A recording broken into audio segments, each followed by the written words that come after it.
black flagged the race pretty much due to huge storms coming in. There's a lot of lightning and thunder coming in, so they had to stop the race.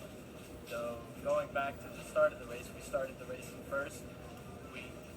We are the lowest horsepower prototype out there, so on the start we had the VP and the other prototype motor passed us, but then within the first lap I was able to recover the position, make it back up to first, battling for first, and stayed in second. And then finally the rain started to come in, kick in, and we were all on slick tires, and I was able to pull away with the lead of the race. So, and eventually we pitted in, got some rain tires on, and Speed Syndicate was able to get a good pit stop in, so now we're sitting in first. Back in first, you maintained position. You spoke about being out there on your slicks while it was wet. What was that like? You know, the rain started to hit, because you're in an open cockpit car. Unlike a lot of these other prototypes, I mean, you felt the rain firsthand hitting you. What was that like, and how did you adapt to driving? First, the only part that was wet on the track was turn 17, the last turn on the track, and it wasn't that bad. Everywhere else on the track was pretty dry.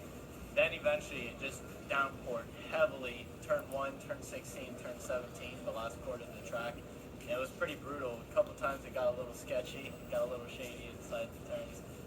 Then we were just able to hold position all the way through until finally just totally downpoured. Yeah.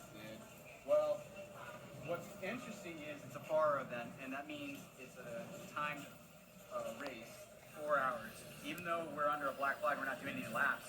The clock's still ticking. For sure. So this is playing into our advantage, if anything, because we are the lowest horsepower prototype out there. So, but I'm just gonna leave it at that. The more time we kill, the better.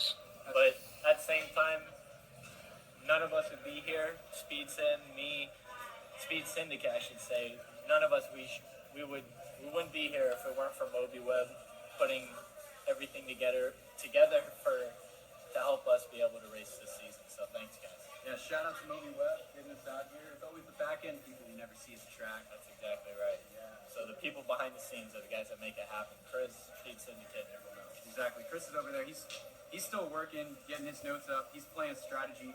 Speaking of strategy, what's your strategy going back? We're probably going to go back about 2 hours left in the race, so about an hour is going to be killed here. Right. Maybe a little more. What are your expectations? You're going to go back out on wets, but the track's going to change. I'm going to bite my tongue. I don't know. Just stay tuned for it. All right.